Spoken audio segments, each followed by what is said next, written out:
Hello there everybody, Sabar Night 2 aka Nightmare, and welcome back to the House in Fata Morgana Dreams of the Revenant Edition, the Reincarnation chapters. Now, where do I begin about the last episode? We finally got some headway into Jacopo's tale, and he was able to convince Morgana to stay at his home, and we learned a little bit more about Morgana's, well, not really enough, but we got a clue as to Morgana's actual life in this new, well, life. And I keep repeating myself in the process. I might sound a little bit under the weather. That's because I choose my recording times poorly. Now, he managed to convince Morgana to stay at his place for a little bit and get cleaned up. It turns out that Morgana's been away from home for about a frickin' week.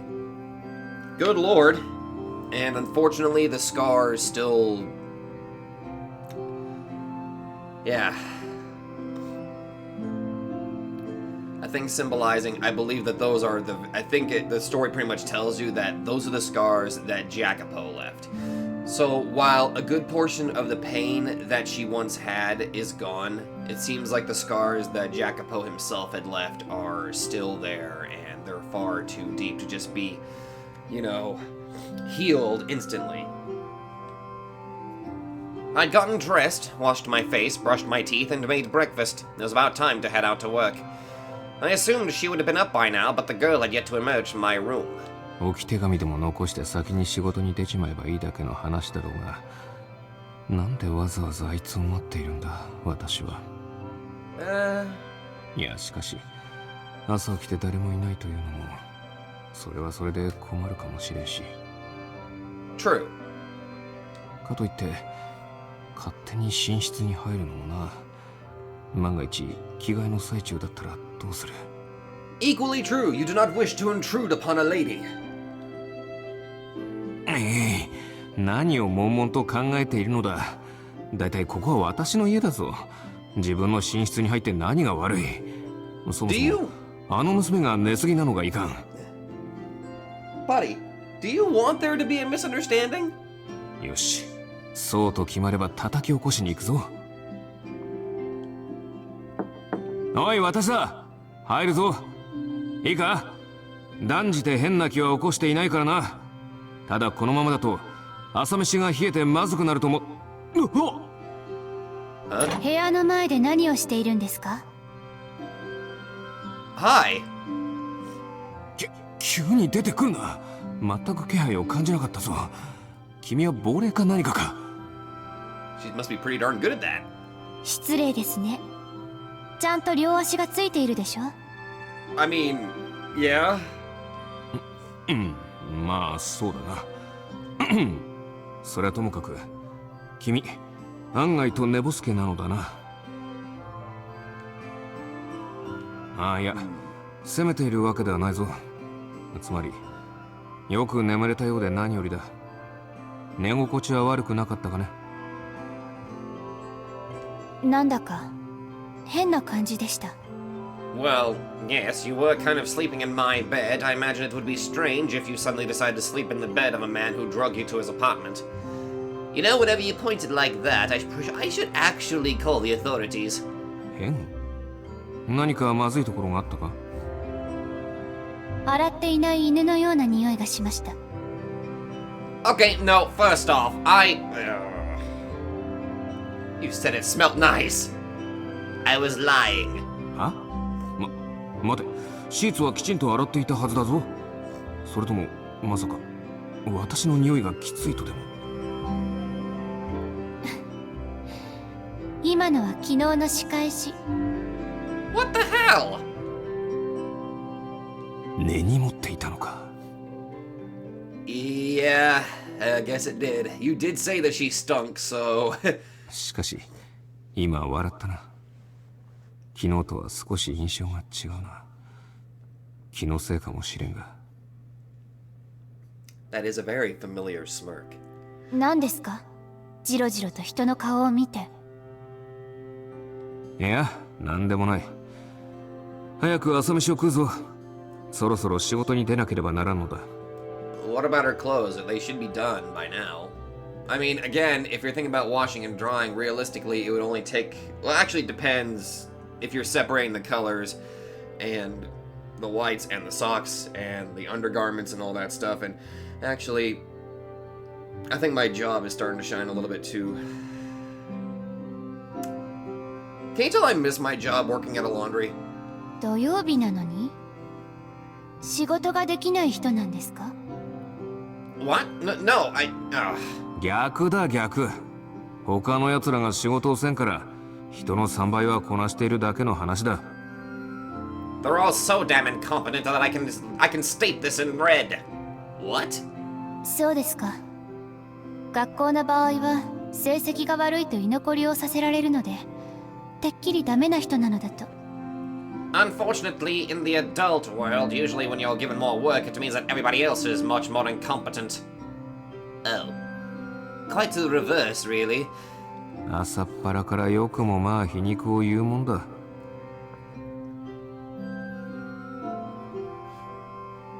さて、私はもう行くぞ。君は、好きにしていろ。帰りたければ帰れ。まだここにいたければいろ。Do you expect her to walk out with just that shirt? Do you realize how many people would immediately question this? てっきり追い出すのかと思っていました。Why the hell would I do that? 追い出してまた公園に居座られる方が厄介だからな。ねえ、こういう時って行ってらっしゃいとか言った方がいいのですか？まあ、なんだ。言いたければ言えばよかろう。勝手にしたまえ。わかりました。じゃあせっかくですので言っておきます。もう帰ってこなくていいですよ。Never come back. This is my apartment now. おい、なんでそうなるんだ。I have laid claim to this area. あなたが帰ってこない方がこの家を独り占めできますからね。どこからそのふてぶてしい発想が出てくるんだ。昨日はまだもう少し塩らしかった気がするぞ。She certainly seems like she's got much more energy now. やれやれ。じゃあな、行ってくる。Don't you need to tell her like where some of the food is just in case she gets hungry? ええ、さようなら。What a silly situation. It was a bright, sunny morning, not a trace of the bleak rain from the night before. I hadn't paid much mind to the outside in recent months, but it was almost shockingly nice out today. A slightly dewy morning breeze tickled my cheeks. The leaves on the trees along the road were so intensely green they seemed otherworldly. Going straight to the office would make this into just another day, so I took a seat on a set of stairs on the way to the bus stop and had a smoke. Watching the silver strands dance up into the blue sky, my mind once again drifted to the girl. I'd said she could stay if she wanted, but how long could I really keep her in my care? If I wanted to do what was best for her, well, there were organizations much better equipped to deal with her situation than a single man. I shouldn't be letting her get comfortable. When I took her in, I assumed her reason for running away was something trivial, like a spat with her parents. But considering how utterly clueless she seemed about even the simplest things last night, I was beginning to suspect her situation was more complicated than I'd first imagined. Was hers a broken home? Or was there something even worse going on? That's what I want to know. I want to know, like, what kind of life that she was thrown into. And unless I wanted to risk making things worse, I couldn't offer her any advice without any more information. So the smart thing to do was to sit back and see how things played out. If I had to gander a guess, because she had those scars, her parents probably kept her locked up for a very long time, not letting her, like, see a lot of the stuff that the world has to offer. And, I mean, if we're taking a bit of a religious aspect, there's also that possibility. But, she was probably kept away from a lot of the stuff, locked away, essentially. It's similar to kind of how Michelle was treated. Sort of. I hope it's not the same scenario. I really hope it's not. That would be too cruel a karmic justice for her to immediately just be thrown into his life similar to Michelle with those kinds of parents. But, It really makes you wonder what kind of upbringing she had to where she's as clueless as to how to use even a TV remote. It probably wouldn't be fun for me either. If her parents found out about this, I could very well end up in jail. Which meant it really wasn't all that smart after all, huh? I had to wonder, would I be doing the same for anyone, not just her? Probably not, no. I couldn't say why, but I suspected the only reason I was bothering at all was because of who she was. I wanted to do what I could to help her. It made no sense either. I couldn't make a damn cent off helping her. She was an obnoxious child, not even fit for work. そういえば、まだあいつの名前を聞いていなかったな。No, my good sir, you most certainly did not. But we already know what my little name is. Slipping out of thought, I realized I was at the end of my third cigarette. So much for a smoke. The sky was still immensely clear, the air sweet and fresh, and the morning beautiful. なんだかバカらしくなってきたな。わざわざこんな日に出勤するほど大事な仕事か。やめだやめ。今日は休むぞ。There you go. But then again, you did tell her that... Holy crap, that was quick! I turned around and made my way back home and found the girl in the living room. Evidently startled by the sound of the door opening, she'd hidden herself behind a column and was peeking out at me. She looked so much like a cat on high alert that I couldn't hold back a chuckle. Seeing it was me at the door, the girl stepped out of the shadows and gave me a fierce glare. What the hell? There we go, and she's back, and she was able to braid her hair effectively quite well.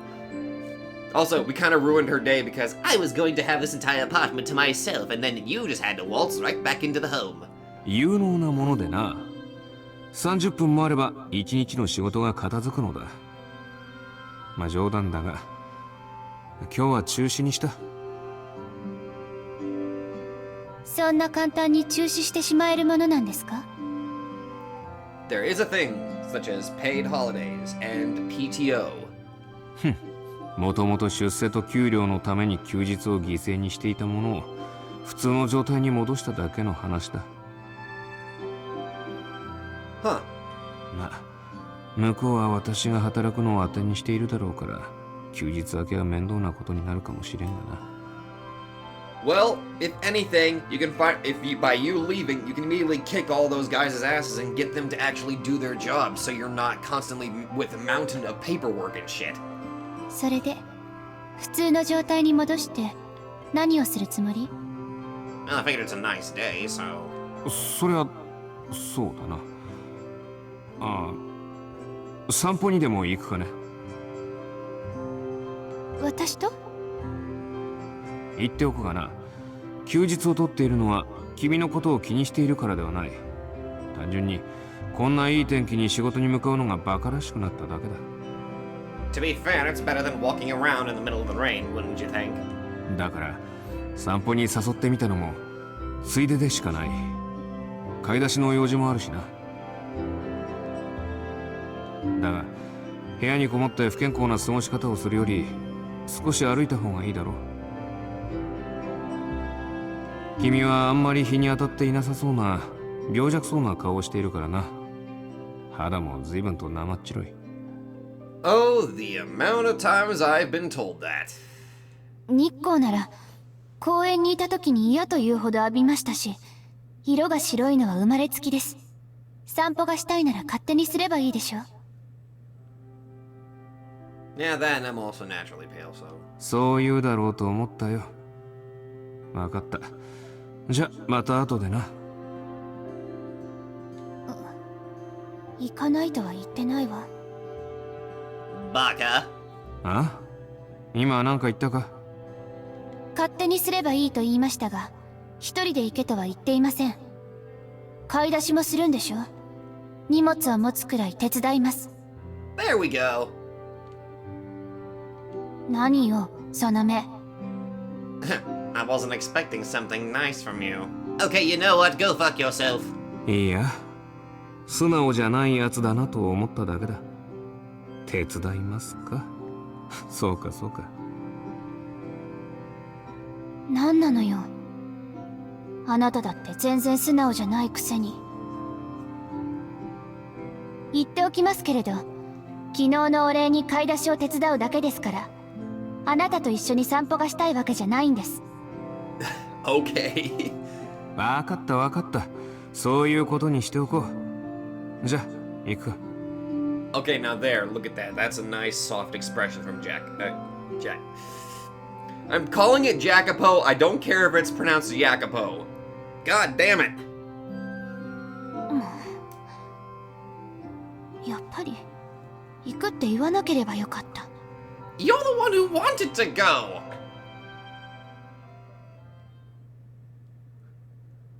I can help shop for her, help buy stuff for her. I couldn't remember the last time I'd walked with someone for something other than work. My natural walking speed was a good deal faster than hers, so if I wasn't careful, I was likely to end up leaving her behind. I had to make an effort to reduce my pace to match hers, which turned out to be much more difficult than I would have imagined. You have no idea how hard it is for tall people to kind of slow down their speed for other people that can't keep up. But curiously, it wasn't an aggravating kind of difficulty. It was an entirely new experience and kind of enjoyable for it. Christ, my whole world seemed to be flipped on its head. そういや、聞きそびれていたが、君の家もパリにあるのか？ここじゃありません。もうちょっと南の方。漠然とした答えだな。まあいい。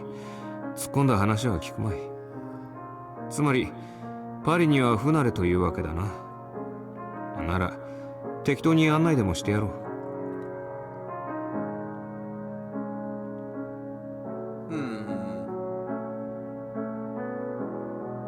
Good music.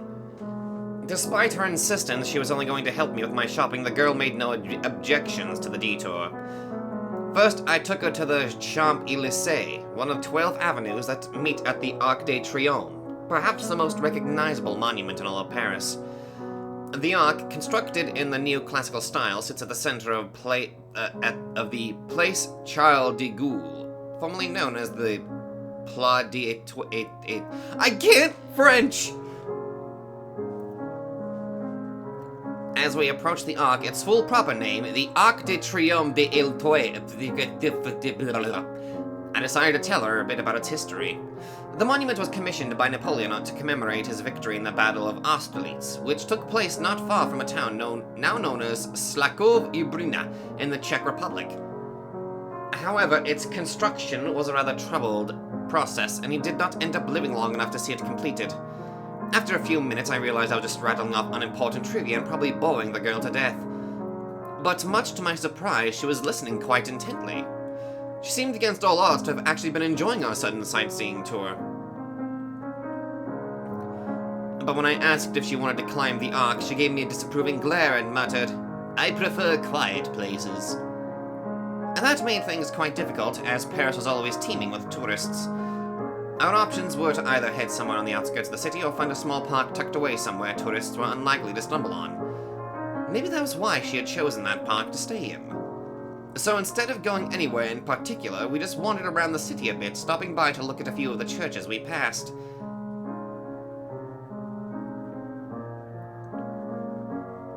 しかし君は本当に喋らんやつだな。パリみたいな観光地でムスッとした顔でだんまり決め込んでいる娘なんて君くらいだぞ。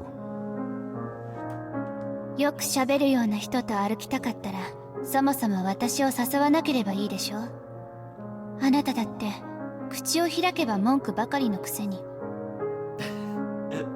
今のは文句ではない。軽く意見を言ってやっただけだ。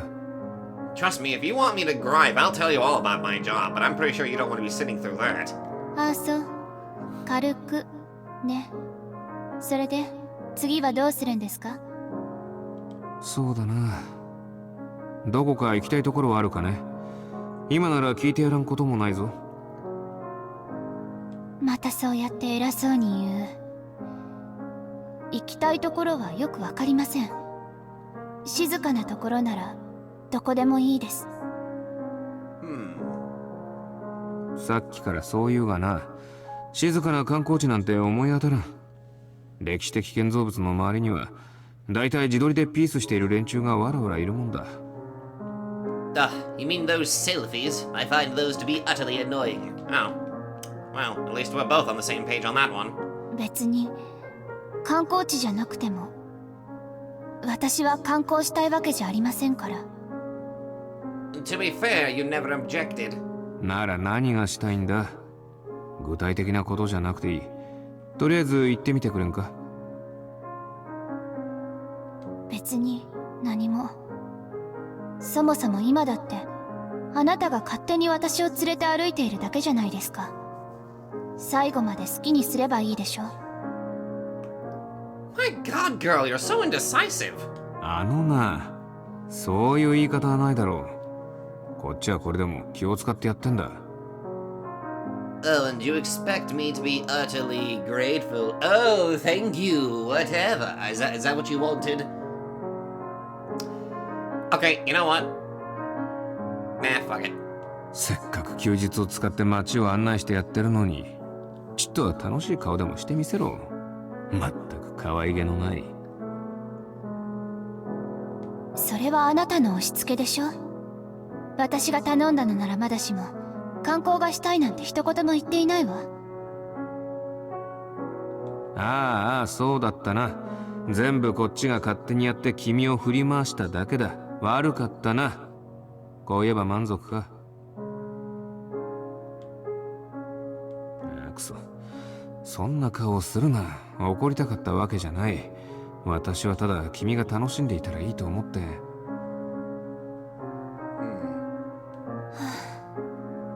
いやー、なんでもない。今のは気にするな。やれやれ。こんなものはさっさと切り上げてもう帰るか。だいたいこんな気を回すこと自体私らしくなかったのだ。なんだ、さっきから何か言いたげだな。文句があるなら言えばよかろう。いいえ、別に何も。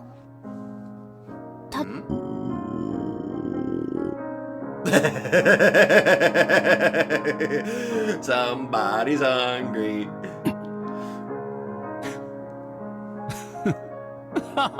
驚いたな。腹の虫が鳴いたぞ。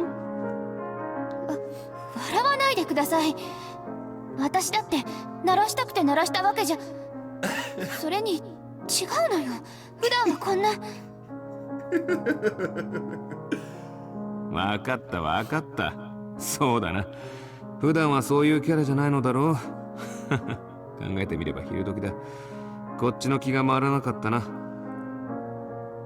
そりゃ腹が減ったら行きたい場所を考えるどころじゃないな。よし、待ってろ。どこかうまいイタリアンレストランを予約して。 I bet you she just wants your cooking. レストランとかそういうのはいいです。あんまり大げさにしないで。大げさにって。だったらどこで飯を食えばいいって言うんだ。まさか金の心配でもしているのか。子供がそんなことを気にするな。だから私子供じゃ。 Right. ああ、そうだったな。20歳の大人だったか。だとしたら余計にだ。飯をおごられるのも大人の女のマナーだ。わかったか。でもさっきは帰るって言っていたのに。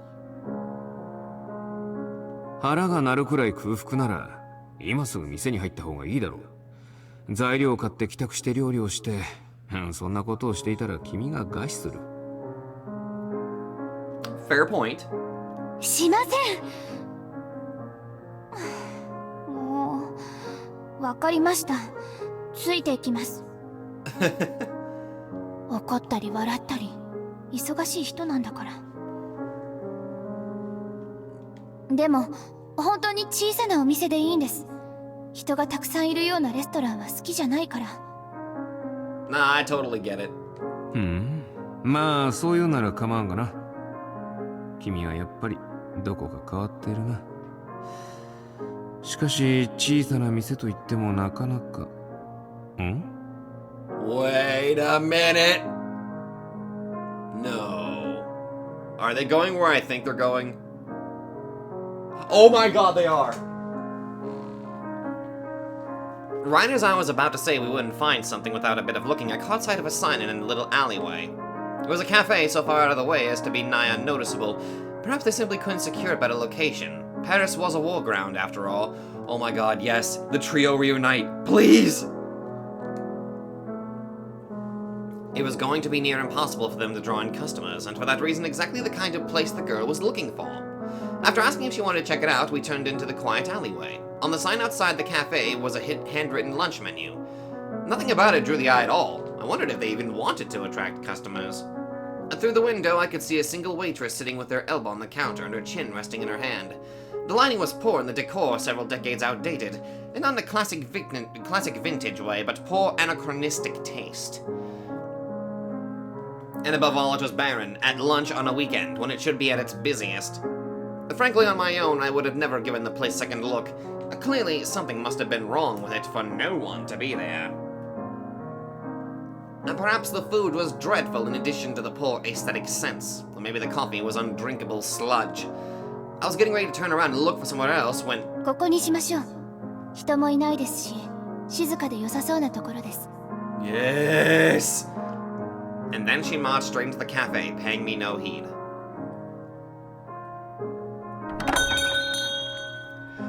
Yay! いらっしゃいませ。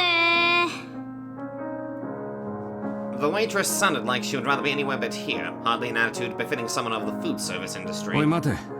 今からでも遅くないぞ。こんなしけた店はやめて、人間の食うもんを出しそうな店に変えた方が。Wait a minute. Maria? Oh my god, are you Jacopo?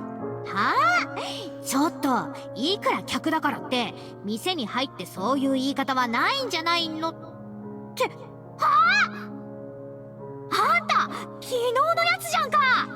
You're the bitch from yesterday! The waitress stepped out from behind the counter, slack-jawed. I imagine I was making a similarly ridiculous face. It was the woman I'd shared drinks with last night. まさか君の職場というのはここだったのか。いやー、すっごい偶然。3度目早々に来ちゃったね。あれってかさ、あんた今日は仕事っつってなかった？あ、そうか。リストラされちゃったんだ。かわいそう。 Seriously? 違うわ。単純に休みにしただけだ。早々に人をクビにするな。だいたいな、リストラされるような無能とはわけが違うのだ。自分から有能っていうやつほど崖っぷちなパターンが多いんだけどね。肩を叩かれないように気をつけな。 Ouch. This damned woman. Maria let out a little cackle and then turned her gaze toward the girl. Her eyes were slightly wider than usual, evidently surprised I knew the woman. この子は兄弟って感じには見えないけど、親戚とか？ No, just some girl that I took in because she's running away from home. ああ、いや、こいつは親戚というか。おととい知り合って、昨日の夜家に連れて行かれました。Okay, first things first. Maybe you should not have been that blunt. お前、そういう言い方は。Okay, should I go ahead and call the police by this point? I swear to God if you do. 案の定マリアがゴミを見るような目を向けている。おまわりさん、ここに誘拐犯がいます。 Hey! バーバがやめろ、叫ぶな。とまあそういうことだ。私は一時的に保護をしただけで、誘拐犯でもなければロリコンでもない。分かったか？なんかすぐには「そうなんだ、分かったよ」って言えないけど、事情は理解したよ。 I'd had the girl sit at a table by the window, then brought Maria to the back of the cafe and explained how I'd ended up in this situation. While still visibly skeptical, she didn't look like she was going to call the police as soon as I turned my back anymore. I now know what it felt like to have my life be hanging by a thread. Christ, what did I do to deserve this? No, not going there. でもさ、家出した女の子なんか普通警察に任すべきで。いや、やっぱ何でもないわ。You clearly haven't seen the scars she has. そんなことくらい何度も考えただろうしね。ただ厄介なことにならないうちに手を引いた方がいいとは思うよ。Definitely. そうだな。私も近いうちには家にきちんと帰らせるか警察に届け出ようと思っている。そうだね。あんたバカじゃないだろうし、それくらい分別つくもんな。だといいんだがな。どうにもあいつと関わっている時の自分は妙だ。I keep hearing this goddamn voice in my head. Oh, you've been hearing that voice in your head too? Kinda weird, don't you think? 普段なら確実にやらないことばかりやってしまう。まあでも関わっているうちは優しくしてやりなよ。しんどいことがあって家出してきたんだろうしさ。Yeah, there has to be some reason as to why she would run away. まるで私が優しく接していないような言い方ではないか。だって優しくできてないって思ったんだもん。あんたって短気だし、すぐ怒鳴ったりカッカするからさ。Okay, now you listen here. See, right there it is, I told you. 私のことをろくに知らんくせによく言う。だが全くの正論だな。これでも自覚はあるのだ。一応。Yeah. 優しくか。なあ、今みたいな会話を前にもしたことがなかったか。はあ、前につったって私とあんたが喋ったのは昨日くらいなんだからあるわけないじゃんか。Are you sure you haven't been recently getting the sense of deja vu? まあそうだよな。妙なことを言った。んじゃそろそろ席に戻りなよ。お姫様も待っていることだしさ。Yeah. Christ, princess? She was anything but.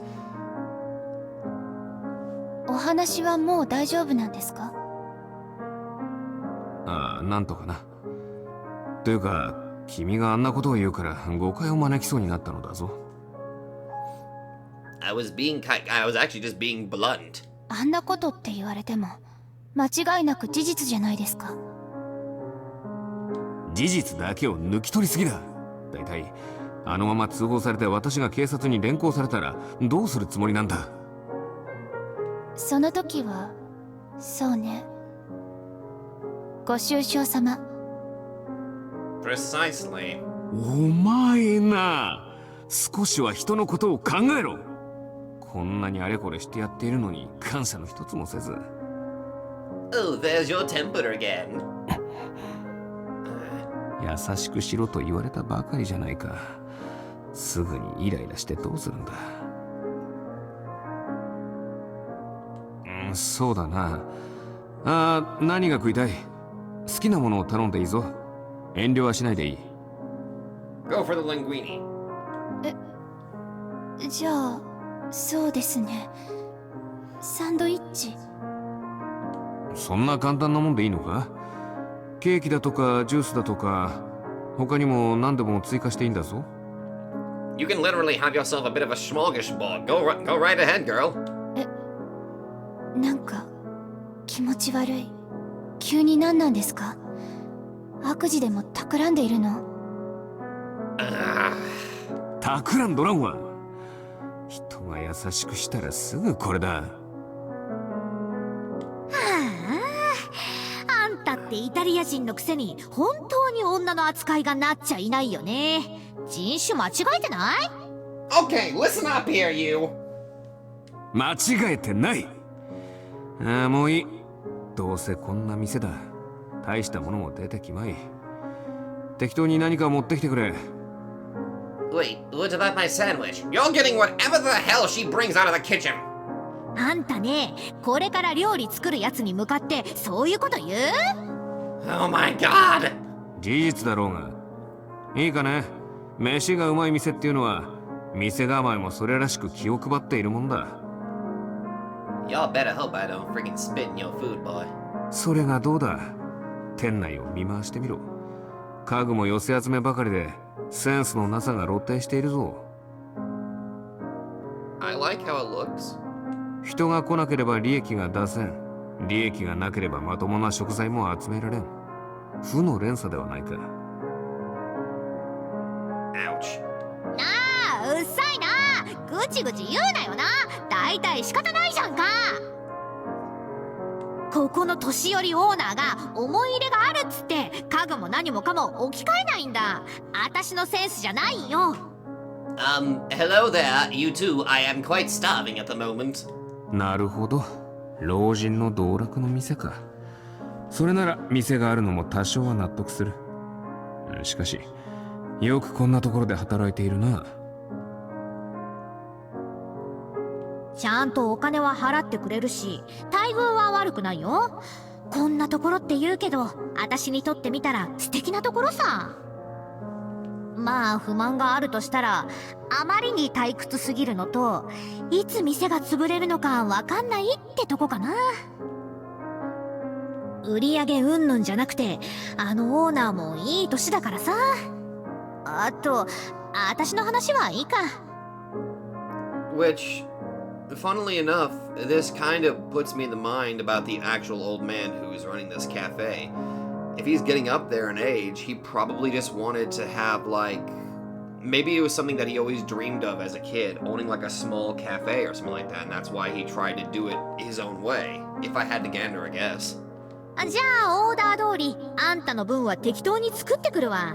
その子の分はゴージャスなもん用意すっから。じゃねん。 What about my sandwich? さらっと客差別をしていったな。仲がいいんですね。ずっと昔からのお友達ですか？ Nah, we literally just met last night drinking. いや、あいつとは昨日会ったばかりだ。正しくは以前にぶつかったことがあるようだがな。おい待て、なんだその目は。まさか私をたらしだと思い込んでるのか？確かに君を連れて帰ったのもあいつと飲んだのも昨日で、事実だけを並べるとかなりあれだが。 Oh yeah, from an outsider's perspective, this looks really bad. そもそも一回飲んだ程度のやつと親しくなること自体なかったのだ。昨日は妙な出来事が重なったってだけだ。くっそ、なんでこんな言い訳めいたことを言っているんだ。私が驚いたのは、むしろあなたがたった一日で友達を作れたことに対してです。ちゃんと人と関われるんですね。Well, it was specifically that woman, but... 誰とも仲良くなれないんだと思っていたわ。Ouch! それを君が言うか。だいたいイタリアにいた頃はこれで友人も結構多かったのだ。確かにこっちに来てからは人付き合いが悪くなったが。Well, that's to be expected, really. じゃあよかったじゃないですか。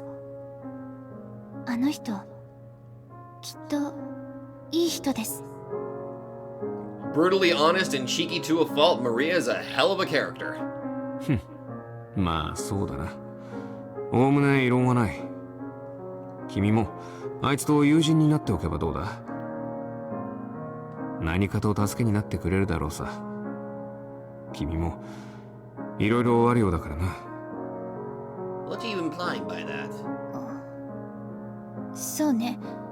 考えておくわ。Ah. Oh, I know what he was... Okay, I know... Okay, I know what he was implying.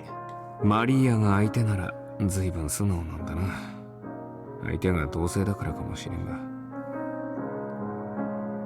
Yeah, and...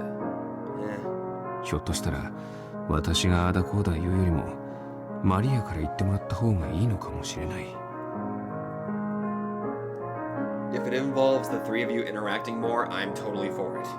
こいつだって相談しやすいかもしれん。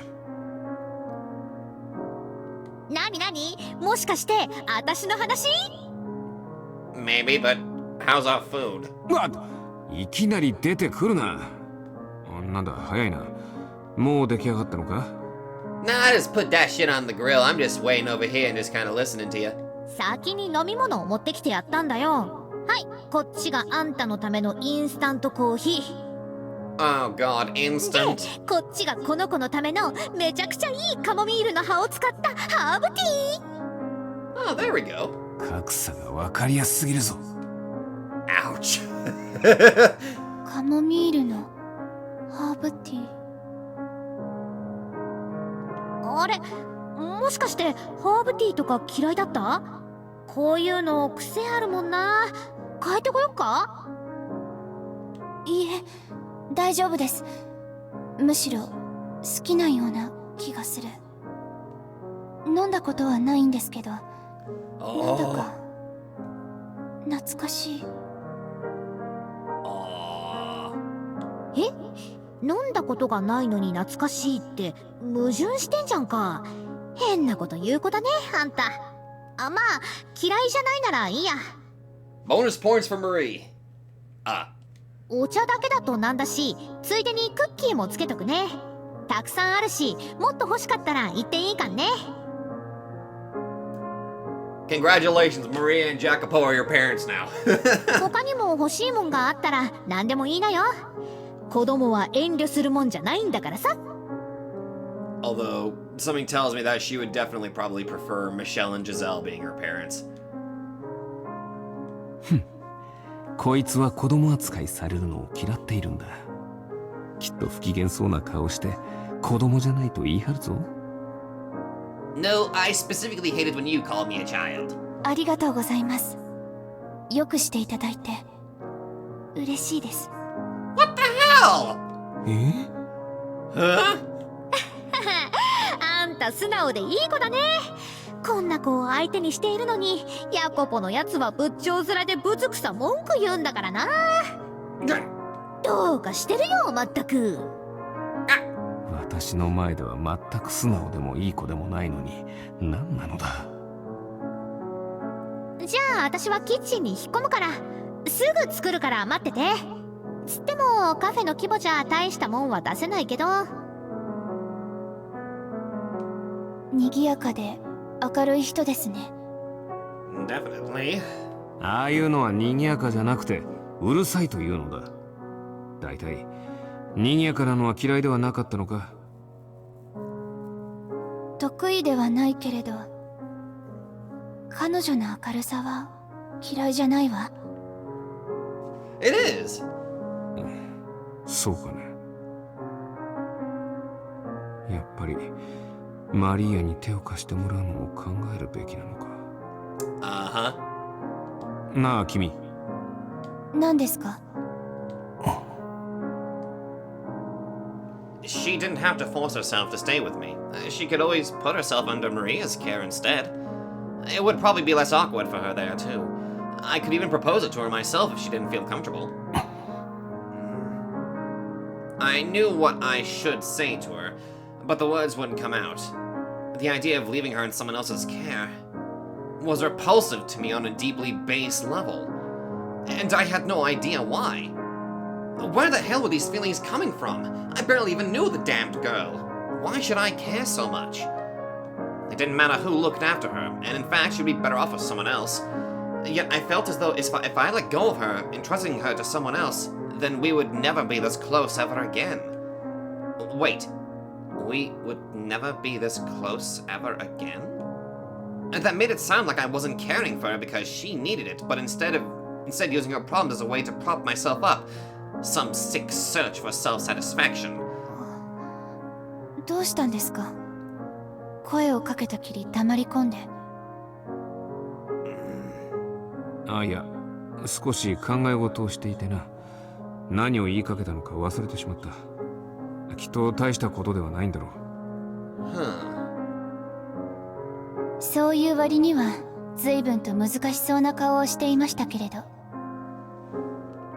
気にするな。本当に大したことじゃない。Oh, that was an accident. そろそろ君のことを聞かせてくれんかね。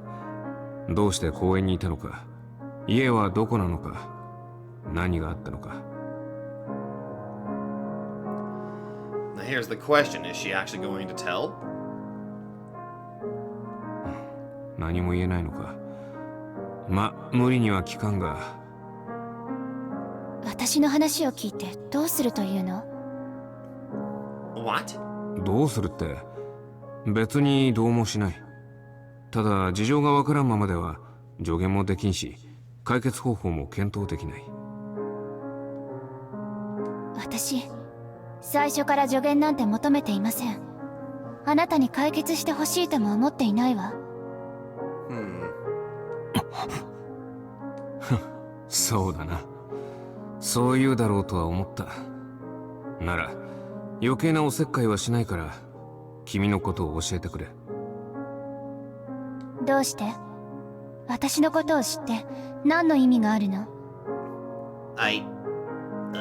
そんなことを。君のことを知れたらもう少し近づける気がするからに決まっている。意味がなくとも知りたいだけなんだ。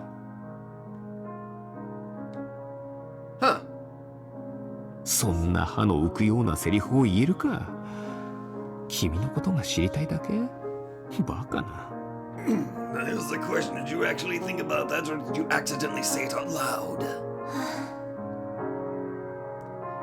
With a sigh, she fell silent, and I couldn't bring myself to press any further. So instead, I was going to tell her to forget it, that she didn't have to say anything if she didn't want to, when she muttered a single word almost under her breath. モルガーナ。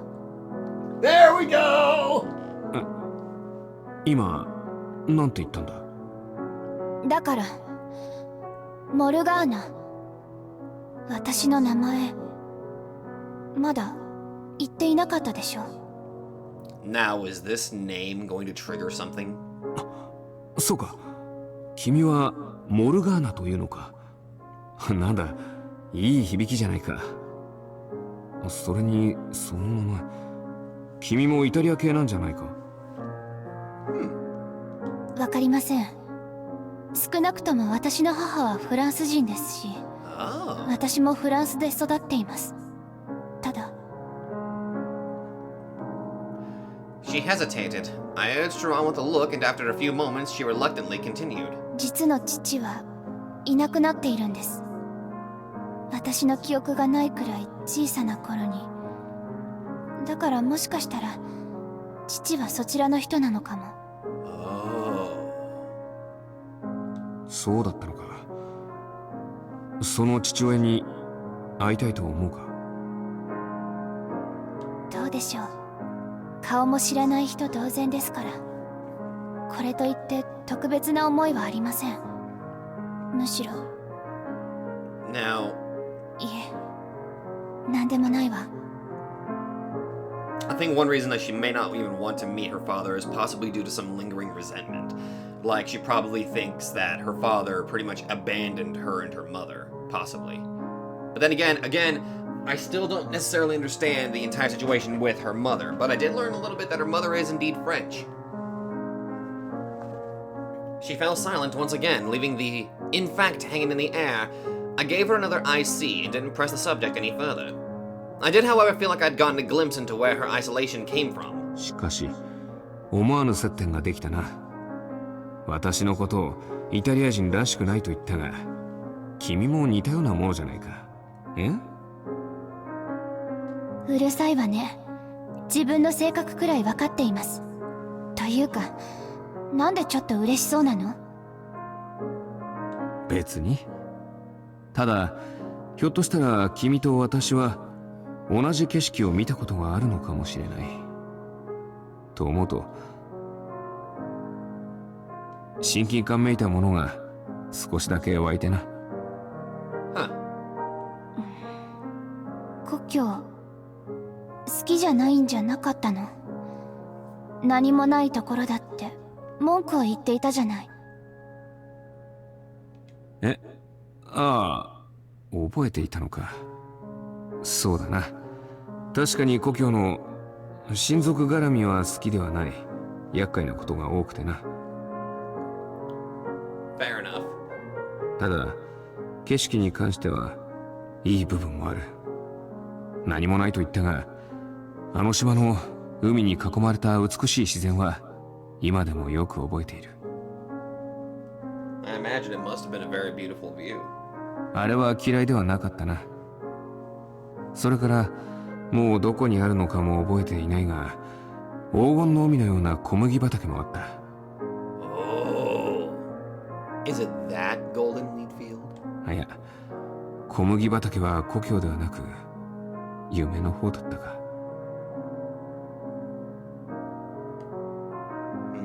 気にするな、なんでもない。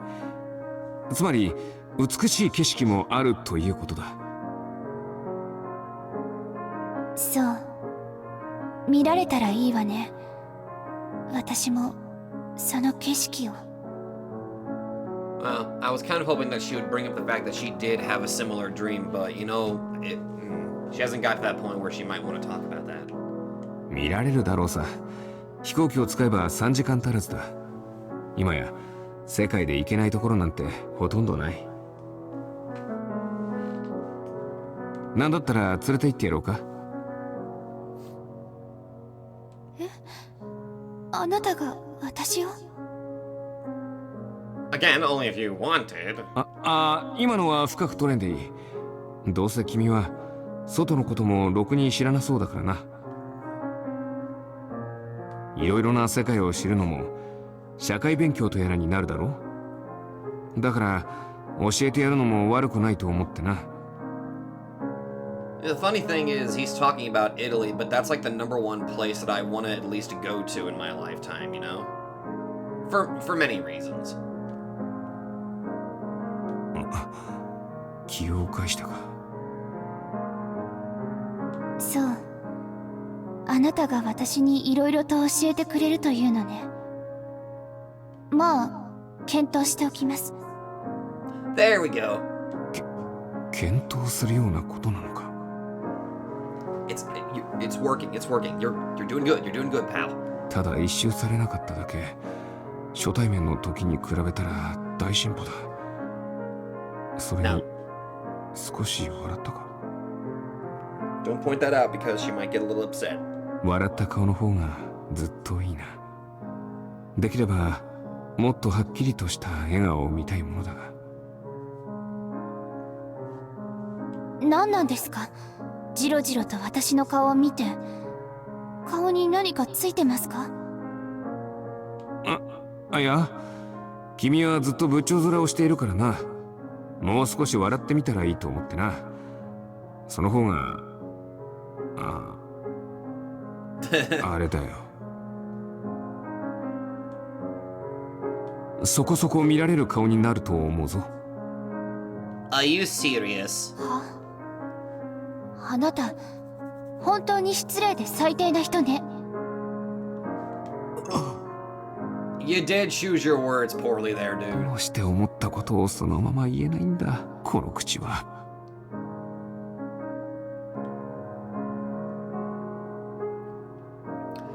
A little bit later, Maria returned with 2 sandwiches. The one she set in front of Morgana was at least 2 times too large for a light afternoon meal. Morgana stared at the triumphant stack of meats and cheeses and vegetables, unsure what to do with it. Meanwhile, all I received was a simple panino containing nothing but a few slices of ham and cheese. I considered filing a complaint, but Morgana ended up giving me what she couldn't eat of hers, at which point I stopped caring enough to feel slighted. The cafe remained empty all through lunch. On some level, it was kind of a shame because the food wasn't bad, but it was also meant we could talk with Maria since she didn't have anyone to wait on.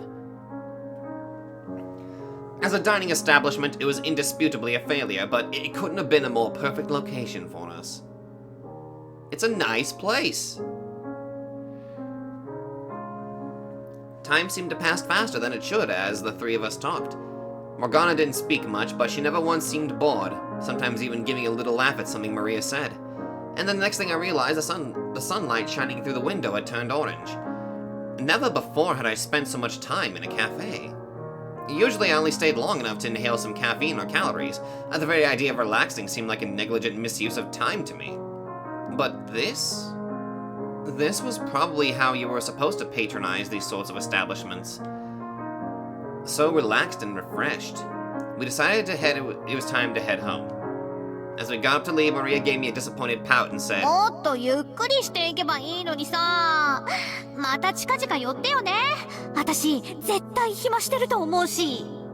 Well, only if Morgana wants to. She gave us a little wave and then we headed out. I hoped business would pick up a bit, if only because it seemed like Marie was going to die from boredom before long.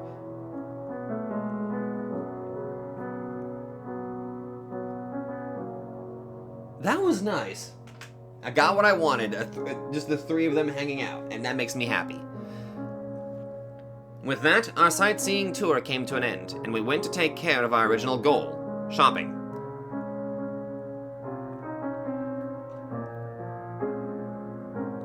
I took Morgana to a moderately large supermarket near my apartment, and she was astounded by the wide array of products sold. Apparently she'd never been in one before, which only added to my concern about what kind of life she'd led. Although maybe she just lived somewhere really rural that didn't have big stores, and there wasn't anything more to it. I asked Morgana what she wanted for dinner, but all she gave me was a non-committable anything, and then I asked if she had any favorite foods, to which she responded with, "I'll eat anything." It was easier to cook for someone if they gave you something to work with. Evidently, though, she wasn't just being shy and genuinely had no wants or preferences.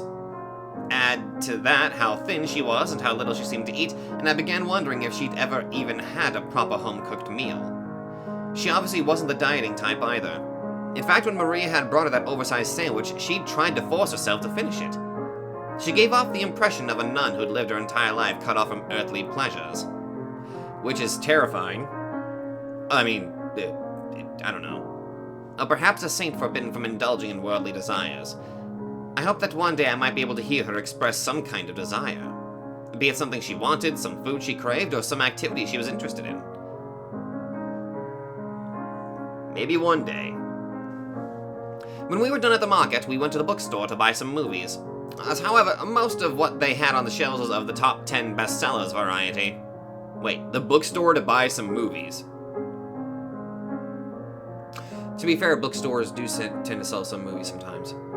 I wasn't interested in mass market fluff myself, and would have preferred something literary or artistic, or even educational like a documentary.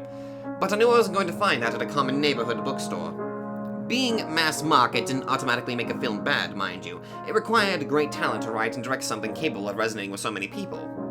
Lots of careful consideration had to go into every single element of the production to ensure it was enjoyable and understandable to everyone who saw it. It wasn't something just anyone could pick up and do. And now, that wasn't to say I didn't think Morgana could understand more challenging films. In fact, she seemed like the kind of person who wouldn't enjoy pop culture. But I also felt like what she needed right now was some time to just turn off and enjoy some mindless entertainment. True. She might need it. We watched one movie before dinner, a classic animated film, and another after, a live-action comedy. Neither were things I would watch on my own. But even at the funny parts, Morgana didn't so much as smirk. After a while, I began to feel like an idiot laughing all by myself. So when it was over, I asked her if she didn't like the movie, and... いいえ、楽しみました。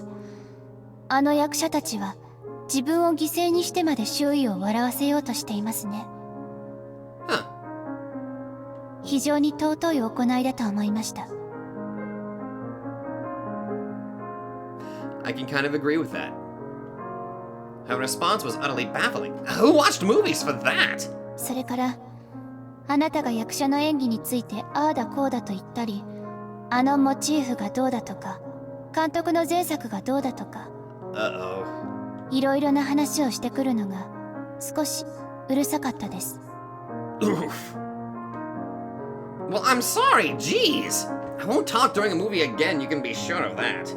多少はうるさかったですけれど、自分の知らないことを知るのは楽しい。私、何も知らないんです。世の中の楽しいこととか、どんな人がどんなものを作ってきたのかとか。Seriously, what kind of life were you born into to where you don't even know this stuff? だから、教えてください。あなたならそれができるんでしょ？いろいろ知っているようですから。Oh. Huh. Morgana was staying at my apartment tonight as well. Once again using one of my shirts as oversized loungewear. When I mentioned regretting not buying her clothes of her own, she said, 別にこの服で構いません。支障はないですし。新しく買うのはお金がもったいないですから。A couple sets of loungewear when going to break the bank, but I quickly found myself relenting. That I was even bothered was proof of how much of a disgrace I was. それにあなたは許可なく私に触れたりしないんでしょ。だったら無防備でも問題ないじゃないですか。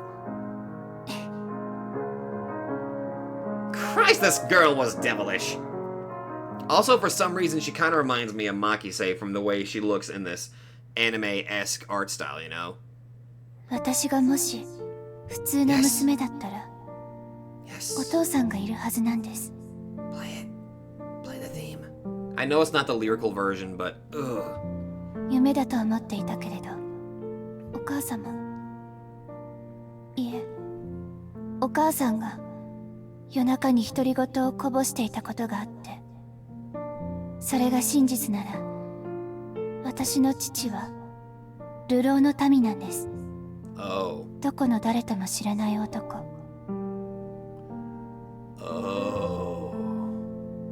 どうかしら、わかりません。会っても何を言えばいいのか。Basically, sort of a one-night stand of sorts. I wouldn't know what to say even if I did. 会ったところで私のことなどわからないでしょうし、母はその人に捨てられたのでしょうから、そう考えるといい印象もありません。I mean, true. もしも父が母を見捨てなければ、母も私を神の子と言わずに済んだかもしれないし、普通の家族になっていたのかも。そしてこんな運命をたどらなかったのかも。Oh, wait a minute. This is the actual... I think this might actually just be the actual Morgana. Unless that... Unless...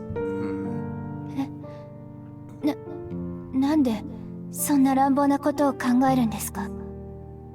見つけ出して殴り飛ばすとか。暴力はやめてください。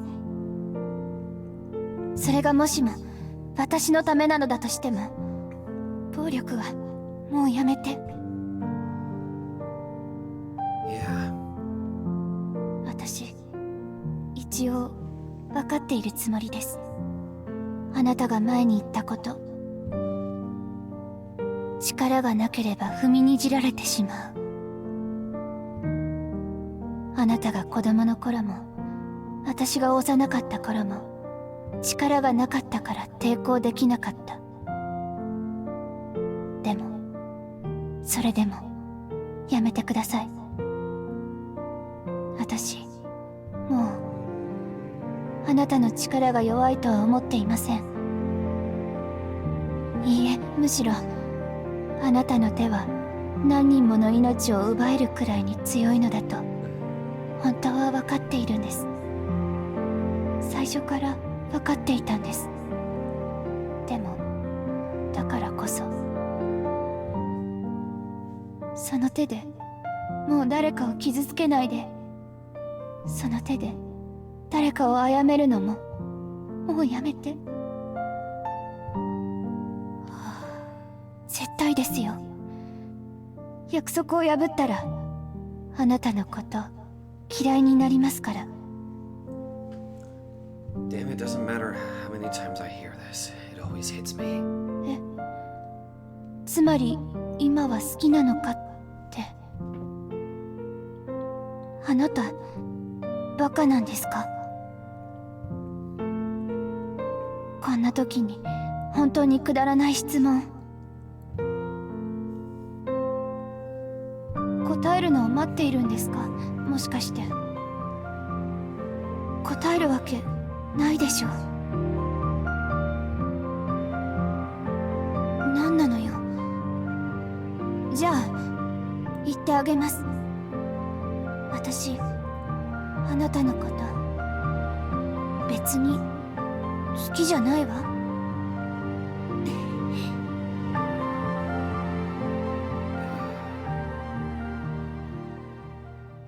That dream again. That dream... Literally what I just said. That dream again. Fields of wheat, stretching out like an ocean.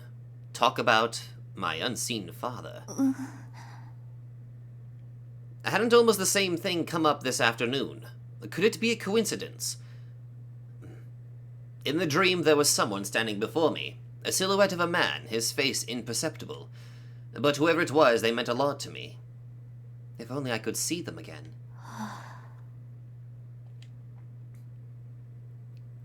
Oh.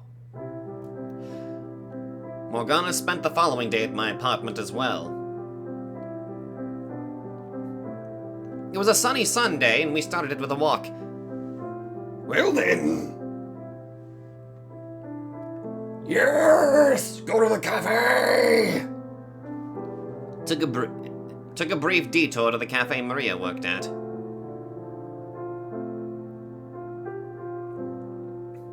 Yes.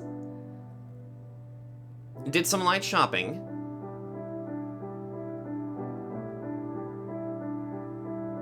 Then went home and watched a movie. Concerned she might get bored doing all the same things again, after the movie we played video games. I wasn't much of a gamer myself, though. I mostly used the console to watch movies. So I bought the digital version of some racing game and we had at it. We were both absolutely terrible, which helped keep things fun and not overly competitive. In our final race, Morgana's car spun out, and she ended up driving backwards to the course, causing me to laugh so hard I dropped my controller. After that, she refused to play with me anymore, or even talk to me for a good while. Oh my god. Now I'm just trying to imagine the two, like, maybe playing a game like Mario Kart. Monday morning, I had to go to work, and it was the first time in my life that I had ever felt like an obligation, a burden. Morgana and I spent a good 90% of our time arguing about something or other, but on some level it seemed I'd actually come to enjoy those conversations. And having to leave that behind for work only made me realize I wasn't working because I enjoyed it, but because I'd convinced myself it was all I could do. It was a way to ensure no one would be able to claim I hadn't accomplished anything when I returned to Sicily. So no one could look down on me. So no one could challenge me. I'd always believed that money and power were all one needed to get whatever they wanted in life, and I'd forfeited any semblance of a personal life to achieve that. Even now I wasn't entirely convinced that belief was wrong either. What things did modern society place the most value in, after all? Personal assets and social standing. The more time I spent with Morgana, though, the more these pillars of my life wavered. She didn't care for any fancy restaurants, and was more than happy to eat some cheap meal that only took 10 minutes to throw together. She found beauty in the ordinary, and not just things designed to appear beautiful. Filtered through her eyes, the world seemed gentler than the one I knew.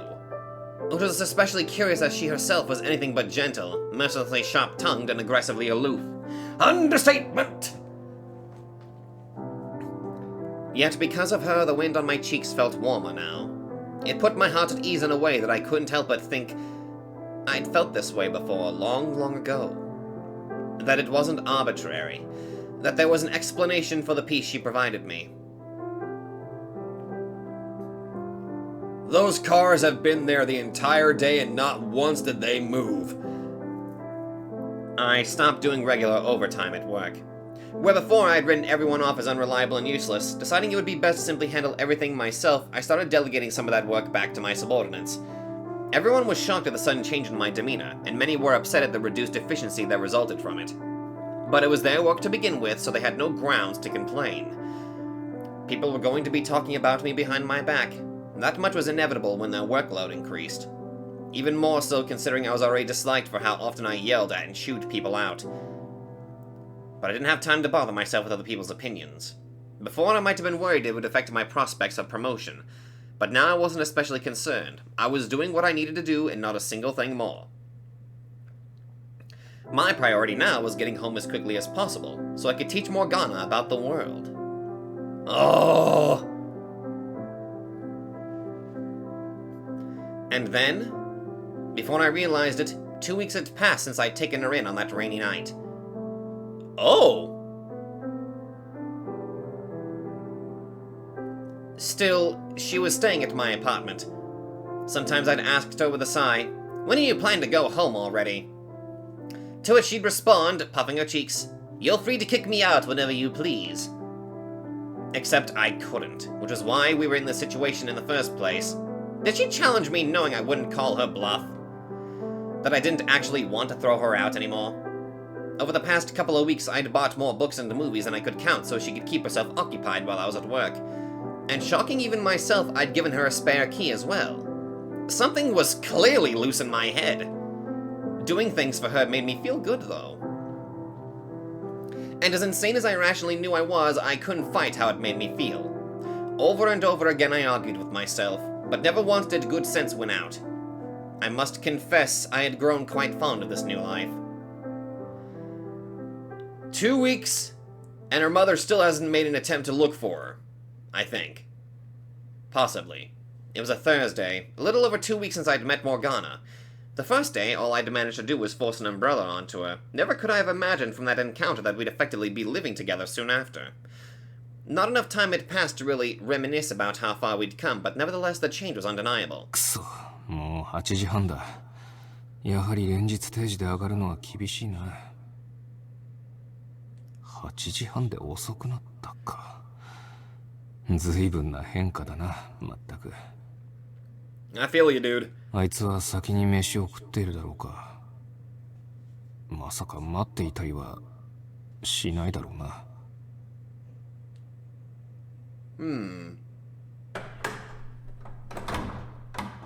おい、帰ったぞ。モルガーナ。おい、モルガーナ。いないのか？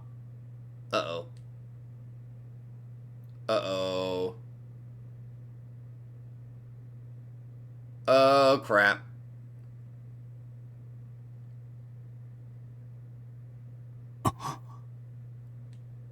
I couldn't find her anywhere in the apartment. She wasn't asleep and she wasn't in the shower either. She was just gone, as if the last 2 weeks had been all a dream.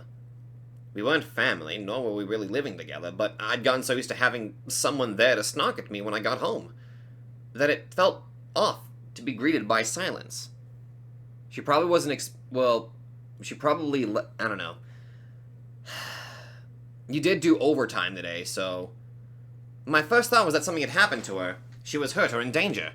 But the apartment was just how I'd left it. The door was still locked and there was no sign of anyone breaking in. She had left of her own volition, locking the door behind her. Could she have gotten into trouble somewhere else then? くそ、こういう時に連絡する手段がない。やはり携帯の一つや二つ持たせておくべきだったのだ。Okay, we kinda done goofed on that one.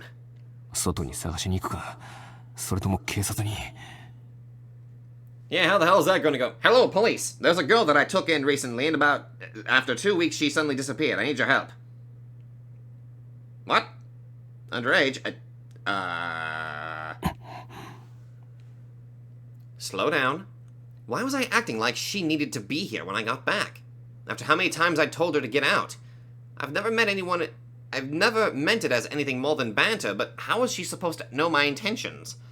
Wouldn't it have made more sense for her to just have gone home, as opposed to something actually happening to her? That I was the only one enjoying our time together and she had finally grown tired of me for good? I mean, thinking back, she'd clearly always seemed annoyed. Constantly complaining, never smiling, telling me who even knows how many times I should burn in hell. What if I'd misread her and she wasn't joking, and every day here was piling on more and more stress? As much as I'd continued to insist she was a child, it wasn't like she was primary school or middle school age. She was old enough to think and make decisions for herself. In fact, judging from the short time we'd been together, she was very mature for her age. So she wasn't going to be completely helpless if something did happen to her. つまりはそういうことか。もう見切りをつけたのだ。そうか。せめて一言くらい残していけばいいのに。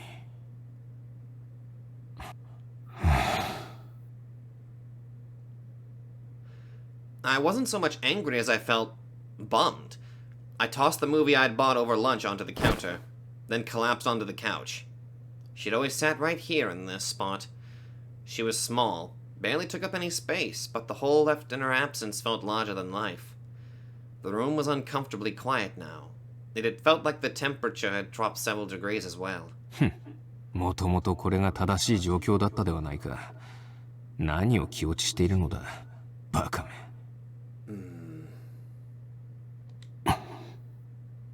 飯でも作るか。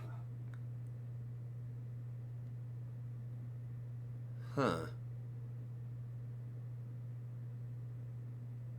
I stood motionless in the kitchen, unable to scrounge together the motivation to make anything. I wasn't cooking for anyone else, so it didn't have to be anything fancy. Just warm up a can of spaghetti sauce and toss it over some pasta. Easy.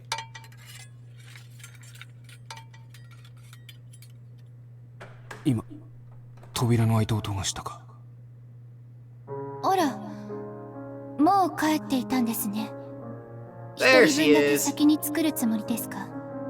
She did go out by herself this time. That's an improvement. She stood before me with a grocery. She actually went to the store by herself? Good job, Morgana! She stood before me with a grocery bag in her hands. I stood before her, utterly stupefied. She frowned that oh so familiar frown. She didn't have to say a word, and I could still hear her mocking me clear as day. I felt like all the wind had been sucked out of me, and with it the ability to lie. あ、いや、帰ったのだとばかり思っていた。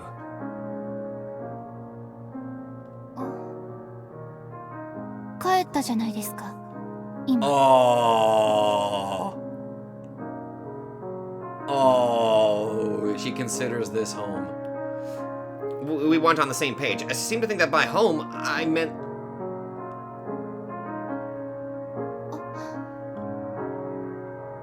It finally hit her that without even missing a beat, she'd called my apartment her home.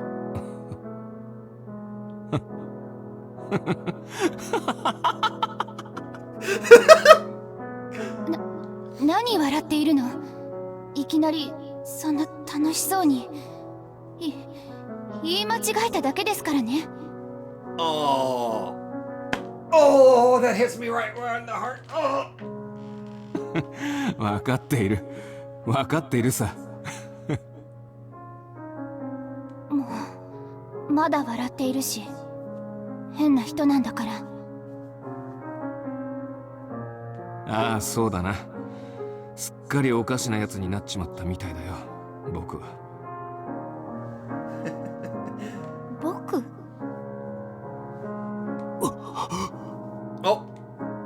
God damn it. That was my turn for a slip of the tongue. I hadn't talked like that in years. あ、いや、今のは違うんだ。気にするな。というか、気にしないでくれ。その方がいいんじゃない？ Yep. というより、その方が絶対いいですよ。なんで繕っているのか知りませんけれど。Fair enough. 私の前ではそういう話し方にして。ま、気が向いたらな。She smiled. A rare occurrence. But I couldn't bring myself to look her in the eyes. I absolutely wanted to take in every second of it, though. God, I was acting like a damn child. But it was getting to be impossible to deny what was going on. I was a 26-year-old man, and she a good decade younger. It was wrong on so many levels to have these feelings about her. But I was entranced by Morgana. Oh dear. ベッドで寝てもいいですよ。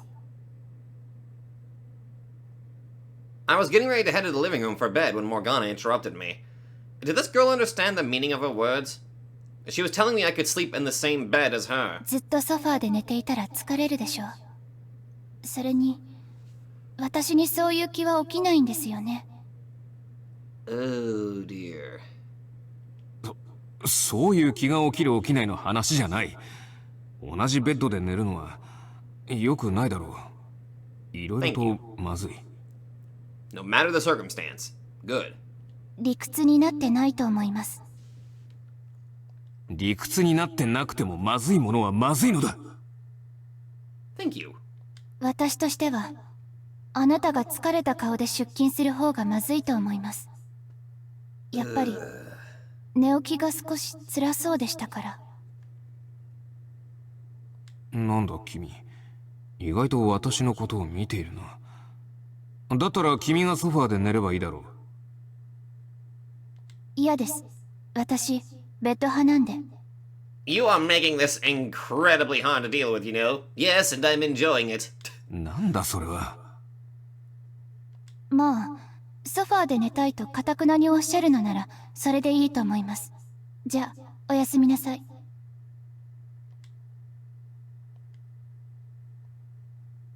Huh. Oh my! Well, I'm going to tell you this is quite awkward. You have no idea. Somehow Morgana managed to wear me down. Now we are both in bed. The same bed. I was pretty sure I'd rest better on the couch than here, both physically and mentally. To start with, being able to sense her presence behind me was incredibly distracting, and then there was the worry that I might accidentally roll over and crush her. But worst of all was her body heat. I wasn't accustomed to being able to feel anyone so close. ねえ、絶対にこっちを振り向かないでくださいね。向き合って眠るのなんて真っ平だから。Fair enough. ベッドを使っていいと言ったのは君だろうに。まったく。分かった。そっちは向かない。だからおとなしく寝ろ。You know, if you're feeling concerned about this, you can always just get a bunch of pillows. Actually, wait a minute. He probably doesn't even own that many. That's why I recommend buying extra pillows. Nobody can have too many pillows. And you can just kind of put them in the middle of the bed. She was still as a corpse behind me, but I could feel the tension in the air nonetheless.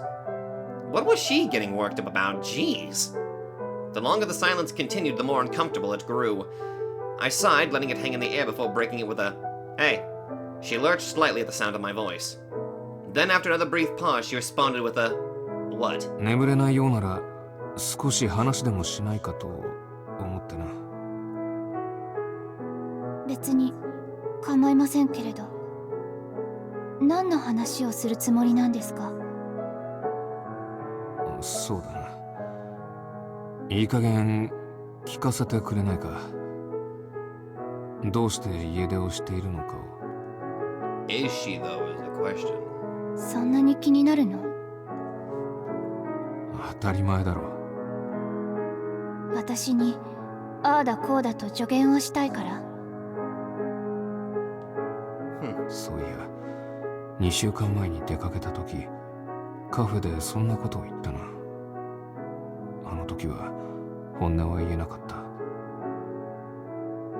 今なら、この距離なら、もう少し素直になれる気がする。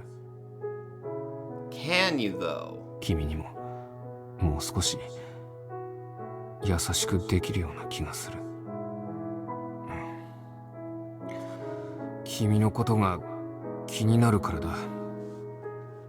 ただ知りたいだけで、こっちの意見を押し付けたいわけじゃない。There you go, that's better. 知りたいと思うのはおかしなことか。Well, you do realize curiosity killed the cat. Do you think that's appropriate right now?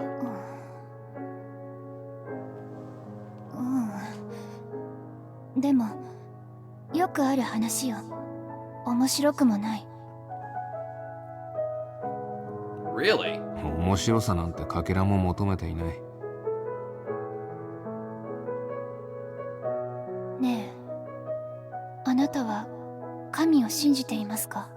Oh? 神？どうして突然神の話が出てくるんだ。それに聞きたいのは君の話であって。いいから答えて。正直なところ信じておらんな。だが別に私が特別に不敬であるという話ではないだろう。 So, agnostic atheist? 今の時代で心から神を信じているのはごく一部だ。先進国の人間はほとんど信じちゃいない。宗教は冠婚葬祭の時に必要になるだけだ。Well, there's also this one place called the Westboro Baptist Church. What the hell's that one? It's probably best that you don't even think about it. そうね。ほとんどの人がそうだわ。でも私は信じています。大いなる父の存在を、私を見守る神の存在を。 Okay, I just realized something here. Look at the okay, I don't know if this was intentional. I really don't, but I tend to find meaning in some of the weirdest and most random things here. Morgana is on a white pillow. Jacopo is on a red pillow. Purity, bloodstained. I don't know. I just find random meaning in a lot of stuff, okay? そして神がもたらす奇跡の力と、小さな人間では抗いようのない運命の流れを。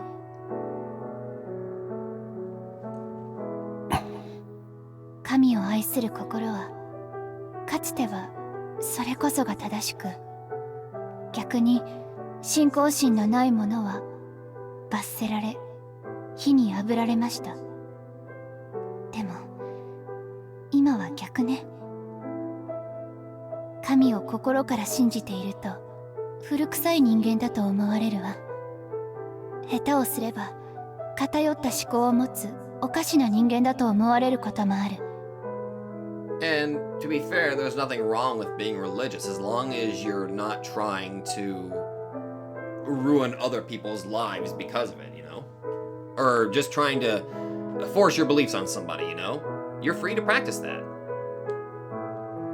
She was right. These days, people weren't punished for being faithless or believing in the other gods, as would have happened in ancient times. Thank God we don't live in those times. I would hate to see people being burned, you know? And for that, the world is a more peaceful and accepting place now. But the societal rules for acceptance had not gone away, and merely transformed over the centuries. While you wouldn't be burned at the stake anymore, those with beliefs deemed unacceptable were still made into outcasts. True. Something I was guilty of doing as well. I frequently found myself frustrated at people who didn't see the world the same as me. I was close-minded and unable to adapt to different ideas. Instead, I threw them to the curb, making no attempt to reconcile or understand, refusing to examine my own beliefs. When we first met, I probably would have laughed her in the face if she'd told me she believed in God. The Heavenly Father? His divine plan? Fantasy nonsense, all of it. I wouldn't have even given her the time of day. ただ、私よりも母の方が神を信じている。いいえ、拠り所にしているんです。Oh? Was... Okay, I'm just trying to factor this in now here. Like, she did not know a lot about the actual world, so maybe Morgana was specifically raised to where the faith was all that she had, which is why she didn't have earthly stuff like the TV and video games and stuff like that.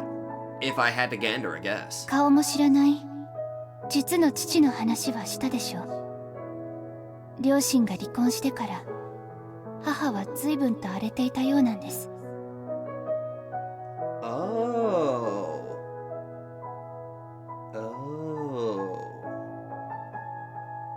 In this life, her father wasn't a vagrant. They were married at some point. Huh. あの人が通い詰めたのは地元の教会で、私も幼い頃から同行していました。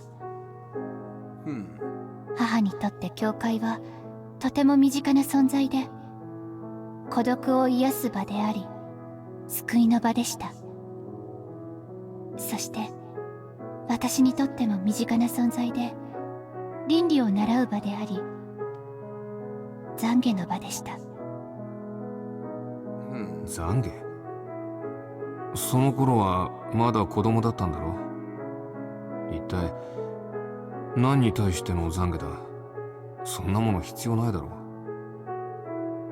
う。いいえ、私には魂にこびりついた業があるのです。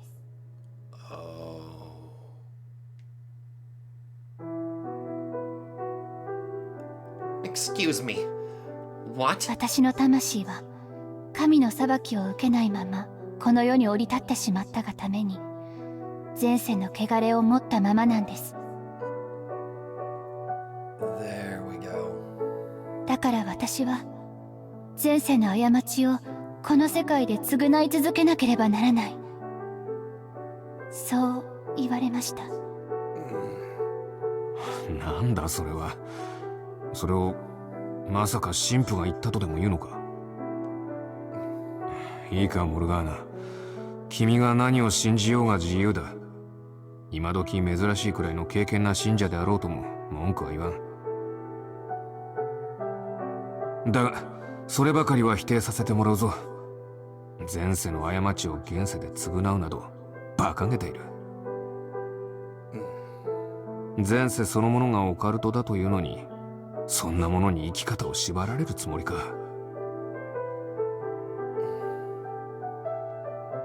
確かに私も最初はそう思っていたんです。自分の知らないあるかもわからない前世の過ちを償うなんて。 The worst part is the actions that both of these people have taken. でも母も神父もこう言うのです。私の体に残る醜いただれこそが魂に刻まれた業の証拠であると。病院に行ってもただれの正体はわからないままでした。どの医者も原因がわからないというのです。だからこれは病気ではなく意図的に神が残したものであると思ったんです。魂の汚れを忘れないようにする呪いとして。そんなバカな話があってたまるか。君は母親と神父に騙されているだけだ。 Oh dear. そうね、きっとそう思えたでしょうね。私の心に自分の知らない記憶さえなければ。なんだって。自分の知らない記憶。 That golden field of wheat immediately popped into my mind. I had memories that didn't belong to me too. In them, a hazy silhouette of a そ girl. の記憶の中で私は気の遠くなるような長い時間人を呪い続けるんです。本当は巻き込んではいけない善良な人すら陥れて憎しみの言葉を吐き続けている。私がいるのは色彩を失った死の気配が漂う館で、Oh. そこに3人の魂を閉じ込めるんです。 Oh. いいえ、3人だけじゃない。そのゆかりの者たちの魂も間接的に縛り付けて彼らに永劫の呪いを誓う。妄言だと思っているでしょう。別に構いませんよ。自覚はありますから。魂も呪いも死の館も。 Now, here's the question whether Jacopo is going to tell her about him having similar sensations about these memories that don't belong to him. どれも笑い話に聞こえるくらいおかしなことですからね。Tell her. It was childish and silly. It was the kind of fantasy nonsense that had no place outside fiction. But I couldn't carry the words from my mind to my mouth. A chill ran down my spine, like a bony finger sliding down the skin, until it stopped at my heart. It was as if it was trying to say Morgana was talking about me. My mind was just playing tricks. There wasn't any evidence, but the thought wouldn't leave me. どうしたんですか？もしかして眠った？まさか話の途中で寝るわけがないだろう。ただ君のいや何でもないんだ。話を続けてくれ。人は妄想だと思おうとも私には途方もない時間人を呪い彼らの魂を壊してきた記憶があるんです。はっきりと覚えているものではないけれど、確かにそういうことがあったのだという奇妙な感覚。だからこれが私の業だと言われたら納得してしまったんです。記憶の中では私は3人の者たちに業を植え付けた。でも私自身の業についてはおざなりにしたままだった。それを清算するのがきっと根性の役目なのでしょう。私は自分の罪に向き合う必要があるんだわ。もしそれが本当なのだとしても、やはり君が償うものなど何一つない。君は理由があって人を呪ったのだ。呪われるべき行いをそいつらが行ったのだ。償うべきは相手の方だろう。Morgana wasn't the kind of girl to hate someone for an insignificant slight. While she could be vicious and caustic sometimes, she wasn't actually cruel. She was a sweet, selfless girl with a big heart. And the proof was right here, in her insisting she needed to atone for sins she had no direct hand in. Because that was who she was. She would carry the whole world on her back if she could. So when she said she cursed 3 men for eternity, there was necessarily more than a minor grudge. Something bad enough had happened to push her to take such drastic measures. Someone had mistreated her so badly as to deserve an eternity of torment. Someone had... それに私の思いは変わらない。前世の償いをするなんて馬鹿げている。そんなものに君が縛られる必要はないんだ。Was that true, though? Obviously, she didn't need to atone for anything. But what about those who had hurt her? If they were alive now, too, would I be able to say the same thing about them? Was it right to just let them move on? God, where was this train of thought even coming? Or going? I had no idea anymore. For whatever reason, I was proceeding under the assumption that reincarnation in past lives were real, which had no scientific foundation. Was Morgana rubbing off on me? I needed to cool my head. There was no such things as reincarnation. These memories I had of places I'd never been, and things I'd never done, were all fantasy. だが、わからんな。その話が今の君にどうつながるんだ。公園にいたことに何か関係があるのか。ええ。私には業があるから、どんなことでも受け入れるべきだと、そう思っていたんです。けれど、どうしても受け入れられないことが起きたから家を出たんです。What happened? それが一番平和なやり方だと思ったから。一体何があったんだ。I didn't have to see her face to know she was faltering, unsure if she wanted to continue. I should have told her if she didn't have to force herself, but I couldn't bring myself to stop her. I wanted to get to the root of the problem. I needed to know what she was going through. Not out of some excessive degree of care for her, though, but largely for my own personal satisfaction. After a long silence, she muttered in a voice so soft a pin dropping would drown it out. 私、いらない子なんです。いらない？母親が君にそう言ったというのか。お母さん、いえ、母は最近再婚したんです。教会で知り合った人と。教会にいるような人なんですから、いい人に違いないのよ。She was mumbling absent-mindedly and didn't seem to be hearing me at all. This wasn't like her. She was always very direct when she spoke. It was making me uneasy. A shadowy figure seemed to tower over me, so I blurted something out without thinking to try and chase it off. 教会にいたからいいやつ。そんな法則はない。どんなところでも悪人はいる。たとえそこが天国であったとしてもだ。教えてくれ、モルガーナ。何があったんだ？ Did he do something to her? The longer she stayed silent, the more overpowering my anxiety grew. Why wouldn't she answer me?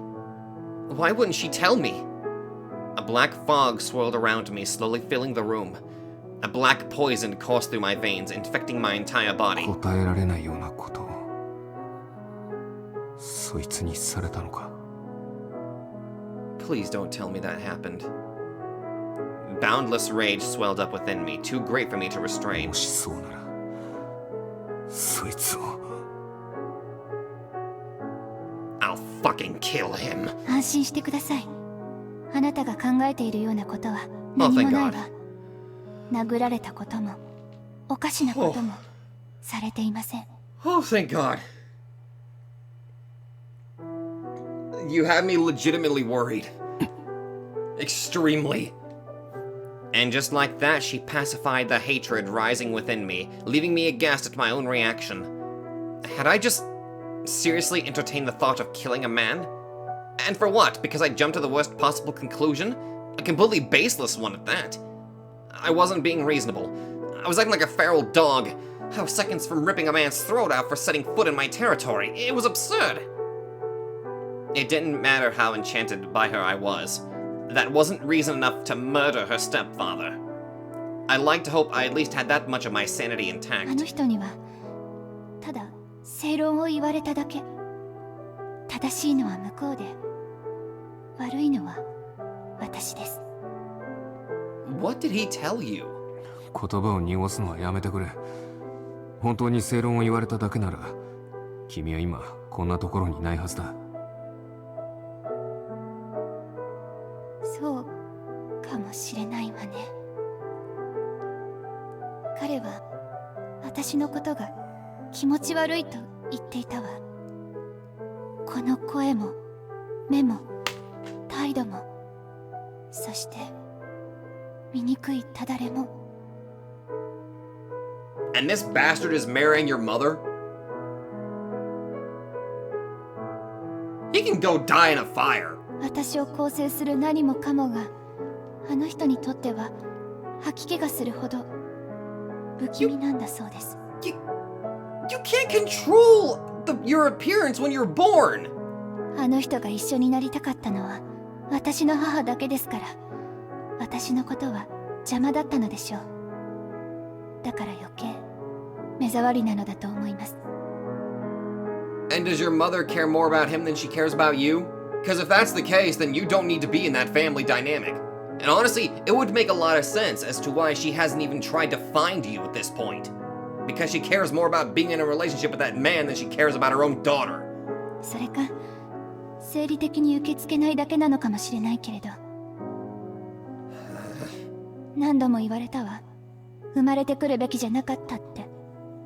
今すぐいなくなってくれたら全員が幸せになれるのにって。 Oh my god. それのどこが正論だと言うんだ。言われのないそしりを受けるのも前世の業のせいだとでも言うつもりか。いい大人が家族となった娘に対してそんなことを言うなんて。間違っているのも歪んでいるのもそいつの方だ。君の母親は何も言わないのか。母はあの人の味方ですから、そのことは構いません。女手一つで私を育ててくれたのですから、幸せになる権利があります。 Not if she's supporting putting you in such a terrible position. No, she does not. 二人を引き裂くような真似はしたくないわ。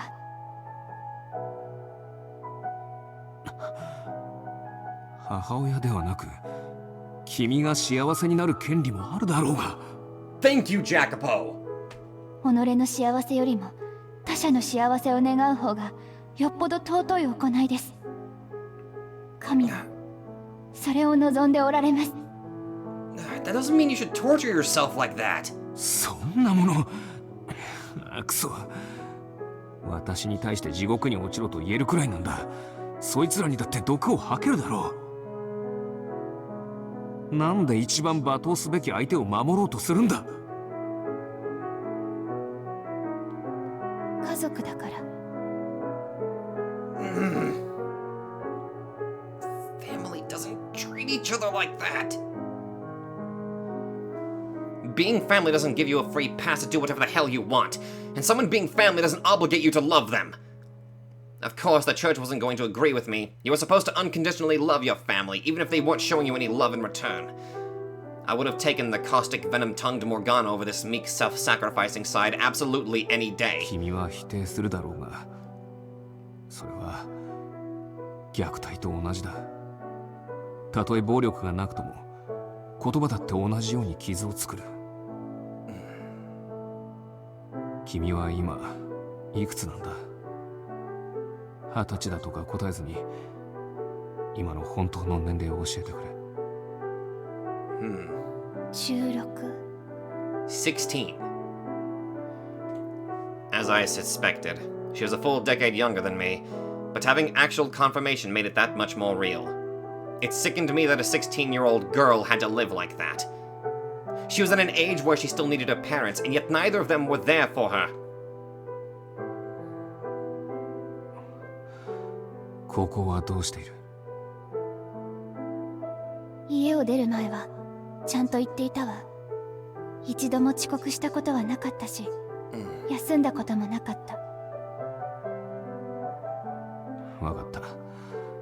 なら学校はこれからも生き続けてちゃんと卒業しろ。高校さえ出れば自由は利くようになる。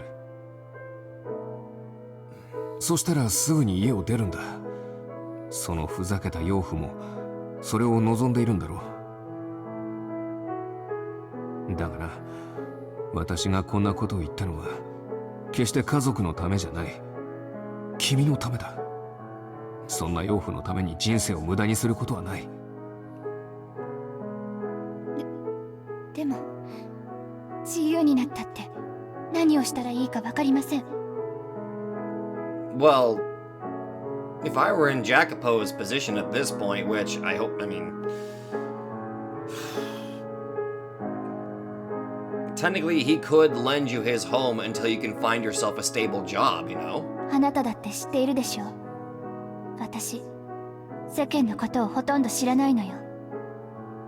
やりたいことも、目指すものも、見つからない。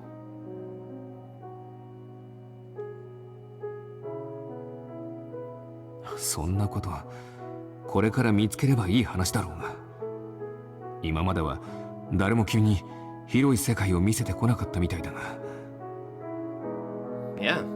今はその私がいるだろう。 At least you have somebody that legitimately cares about you. 高校を卒業するまで何度もここへ来ればいい。そのうちにやりたいことも見つかる。Thank you very much for offering that, Jacopo. 私が手伝ってやる。それとも不満か？私では役に立たないか？そうね、ちょっぴり不満。だってあなた、私がもたついているとすぐイライラするし、うんちくを語ると長いし、ちっとも優しく教えてくれないんですから。それはなるべく気をつけるようにする。冗談ですよ。怒鳴らないでいてくれたら、There い you つ go. ものあなたで問題ないわ。そうか。それならよかった。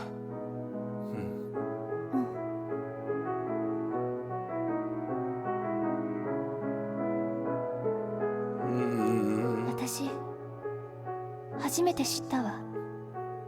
誰かが自分の代わりに怒ってくれるとこんなに気が楽になるんですね。これくらいで楽になるならいくらでも怒ってやる。幸いなことに私は怒りっぽいらしいからな。やっぱりほどほどにして。あなた怒りすぎたら暴力を振るいそうだもの。Well, to be fair, I do have the idea of punching your stepfather in the face, but I won't because it'll probably upset you. そんなことはしない。少なくとも君の目につくようなところではな。目につかない場所でも暴力はやめてほしいんですけれど。まあ信じておいてあげます。あなたが優しい人だということも分かったからね。まさか君にそんなことを言われるとはな。ひょっとしたら明日の朝には世界が終わっているかもしれん。やっぱりあなたは優しくないですし、ただのおせっかいな面倒な人よ。余計なことを言うのではなかった。You really need to. ありがとう。おやすみなさい。ああ、おやすみ、モルガーナ。いい夢を見られるといいな。As I'd feared, her situation was far from ideal. Hopefully she was able to find a glimmer of hope after our conversation. Family troubles weren't something that went away overnight, though, and for all I knew, things were much worse than she'd let on, to the point that maybe even graduating high school was unrealistic. If that were the case, going back to school might not have been the best advice after all. All I could do was pray that things weren't that bad. My advice was too vague in general to actually fix anything, but that was the best I could do for someone who was essentially still a stranger. Her family was a complete black box. I could only see the outcome, none of the process, and it frustrated me to no end. I imagine. Oh. 何？あなた懲りずにバカな夢を見るつもりなの？全力で消すって今言ったばかりなのに。Back to this again. 本当に呆れる人ね。今度はどんなふざけた夢を見るつもり？ I'm going to win your heart. 本当にバカな夢だったわ。愚かな人。今度は何ですか？名前。Oh? あなたの名前なんか呼びませんよ。あなたはあなたで十分。Listen to how many times I'm saying your name. なんか変よ。今日のあなた、そんな風にスラスラと素直に。おかしい。変なものでも食べたんでしょ。それにたかだか名前を呼ぶ程度で必死になってみっともないわ。Are you disappointed in me? 別に。名前呼びませんから。も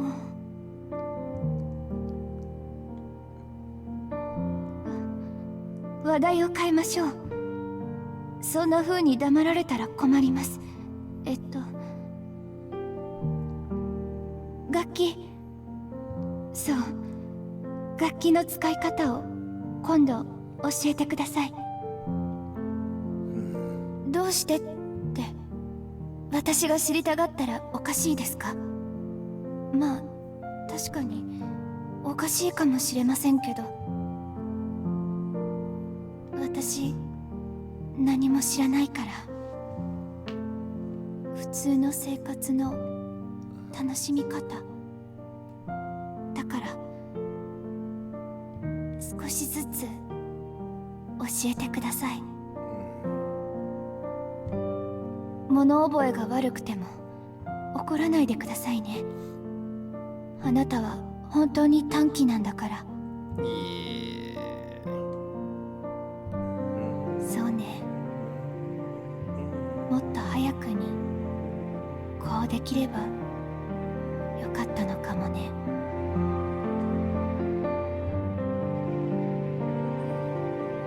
ねえ、私が話したこと今は全部忘れて。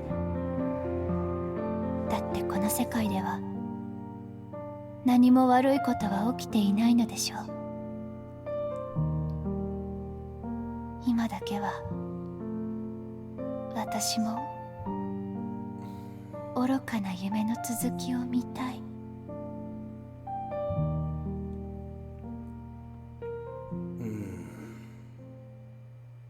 お、本当に愚かなことね。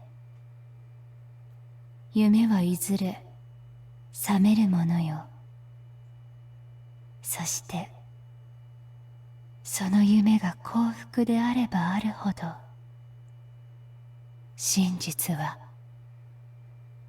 激しい痛みとなるのです。そんなことは嫌というほど。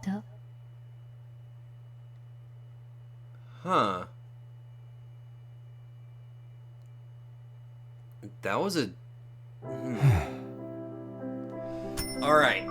I think that is a relatively good place for us to go ahead and end it. So...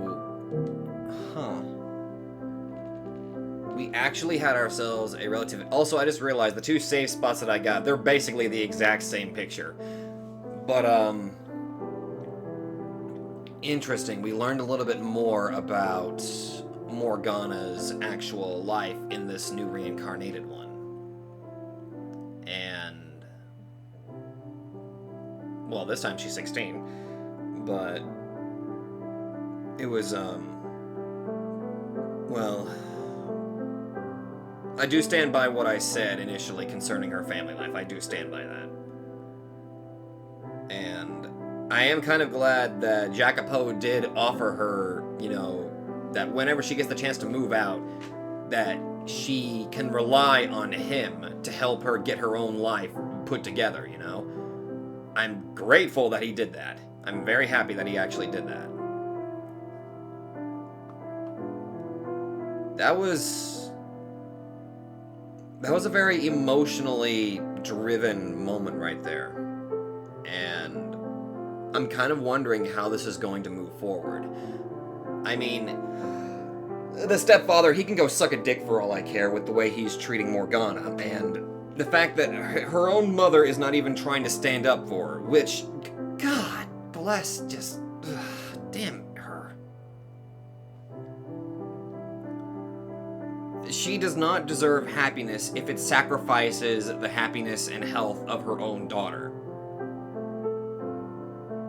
I feel like I shouldn't have to say that. I mean...